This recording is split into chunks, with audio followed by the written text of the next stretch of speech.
Okay, so in here,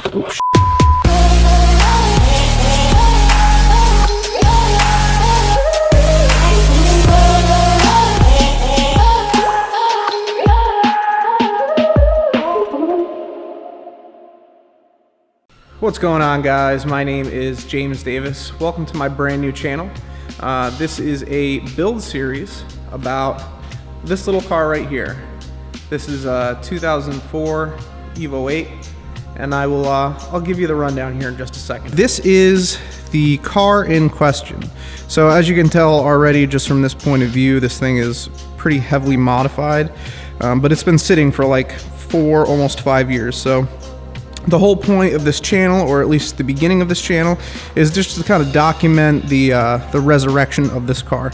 And I'll take you guys through the build real quick and explain exactly what it has in it. So the long block here is kind of crazy. We have a D-stroke 2.1 liter, so it's a 4G64 with a stock Evo 100mm crank, rods and pistons to bring it to 2.1 liters.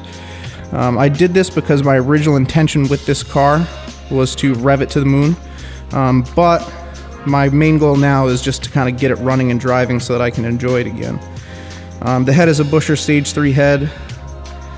We have a peak boost, top mount turbo setup with a Precision 6262 and a single 44mm tile wastegate. 3 inches all the way back, if you can see.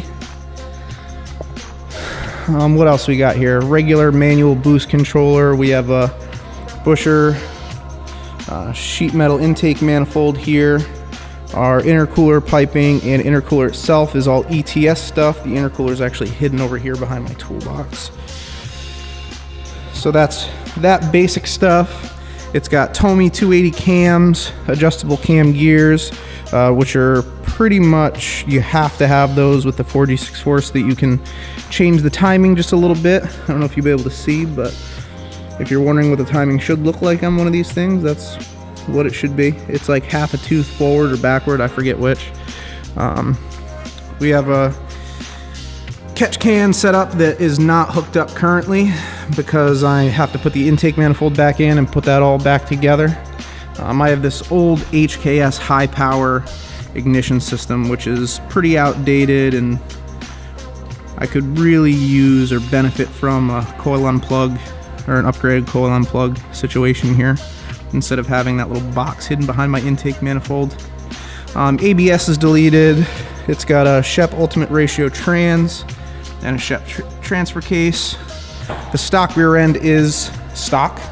The inside is actually finally put back together so I can show you this. Oh, I almost forgot. The car is painted Midnight Purple 1, which came off the older Skylines.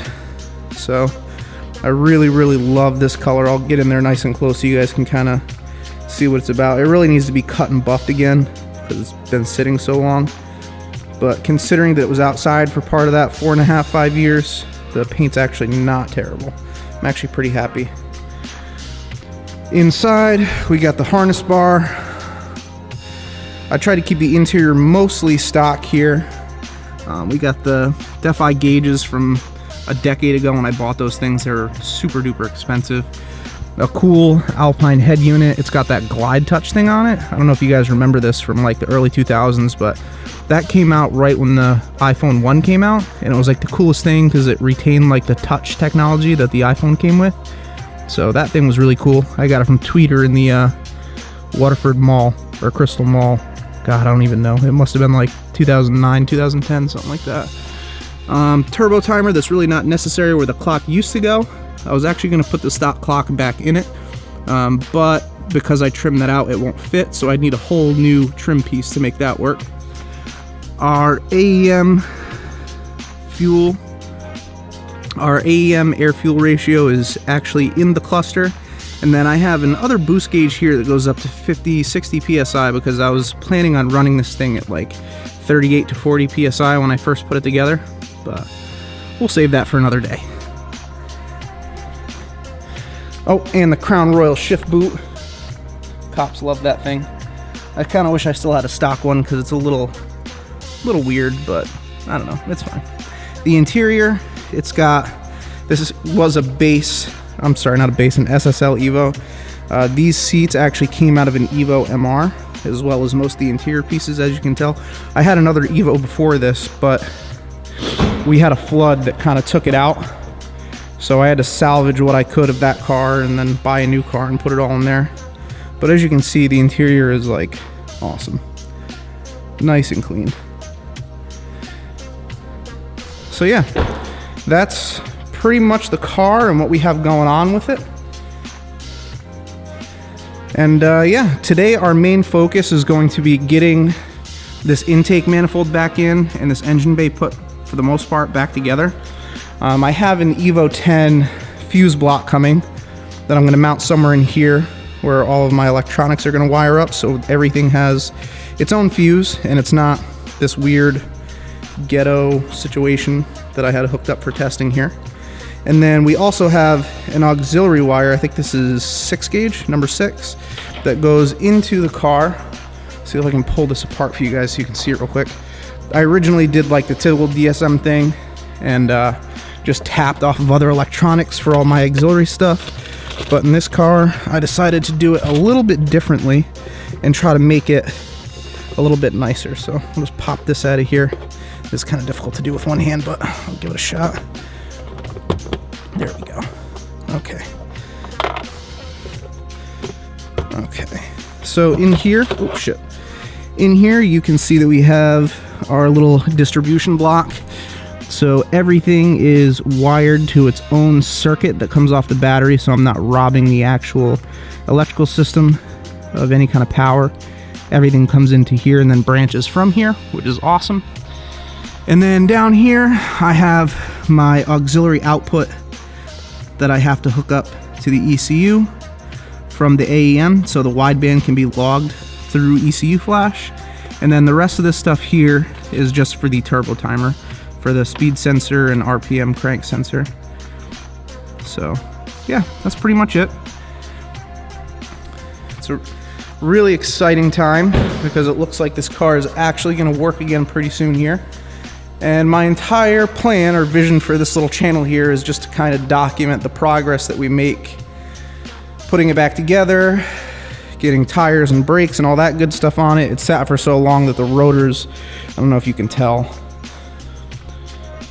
the rotors are so rusted. I would not feel safe putting these back on the car, so I'm probably just going to go for some stock rotors for right now until it's up and running, and once it's up and running we'll upgrade to something a little bit nicer. And then we have our RPF ones. These are 18 by 9.5 with, I think it's a 15 offset. They're literally like right up against the side. They're perfectly flush. But again, it needs new tires. This had Hoosier slicks on it, but as you can see, they've dry rotted, and whoever had them before me put them on a car that was lowered way too much. So these are chotched. I'm not going to be using those again. I'm going to be driving up to Seekonk, Massachusetts, which is like almost 2 hours for me to pick up a new set. But yeah, that's pretty much it. Oh, and the I forgot about the radiator. The radiator, this is actually an S2000 radiator with custom AN fittings hooked up onto it. And the reason I did this is I used to have a forward-facing turbo kit on this thing and a half radiator that would only go like from here to here, and the car would always overheat. If you got stuck in traffic, you had to turn the thing off because it would overheat. So basically what I did is I had that radiator custom fit to this front U-bar, so it sits down in there perfectly and it keeps the car nice and cool even when you're stuck in traffic or whatever. So you can still street the car even though it's kind of, you know, not that streetable, mostly because of the clutch. It's got that Clutch Masters twin disc in it, which is like impossible to use, but necessary if you're gonna have big power in these cars. So yeah, that's kind of where we're at, and I'm pumped to work on it. So I'm gonna set up a time lapse for you guys. We're gonna get this intake manifold in. If I have any hiccups, I'll stop the time lapse and update you guys as to what's going on, but yeah, that's pretty much it. That's just a glove over the dipstick, by the way, so nothing gets lost down in my oil pan. That would be tragic. But yeah, that's pretty much it. The engine bay is also painted midnight purple, if you can tell if I get close enough. Part of the project here, hopefully today, I don't know if I'll get to it today, but I want to mask all this stuff off, throw a sheet over it, and then we're gonna etch, self-etching primer this stuff so that we can have our buddy John, who's like a professional auto body guy, come in and squirt some paint on this maybe next week or the week after. So the whole car is the same color, even the door jambs. I don't know if you guys saw that. I guess I'll show you, but I did a complete color change on this thing. So the door jambs and the body and the engine bay, everything is repainted midnight purple. So it almost appears if this car came this way if you didn't know any different. And it's not like a super bright, loud color, so I really love it. Love this color, love this car. Super excited to get it back out again. There's a lot of people around town that haven't seen this thing on the road since I was much younger. And they know that it's rotting away in a shop, so yeah, it'll be good to get it going. All right, guys, so I'm gonna throw this camera on a tripod, get a time lapse going, and we are off and running.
Alright guys, so we are all done for today for the most part.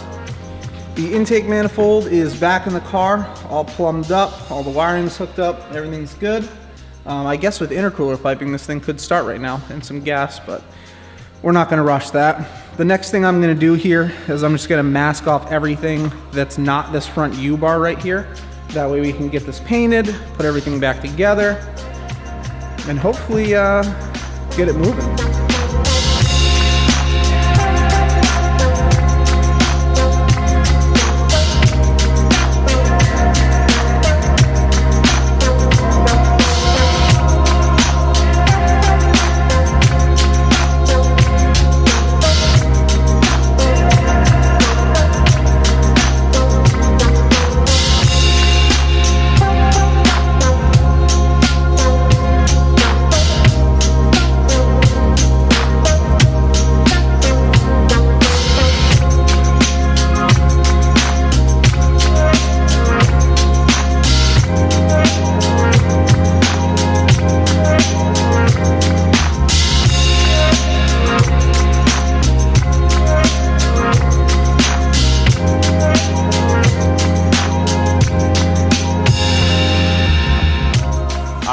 And we're good. So I hope you guys enjoyed this video, hanging out with me, working on the old Evo. Hopefully it's actually gonna work here pretty soon.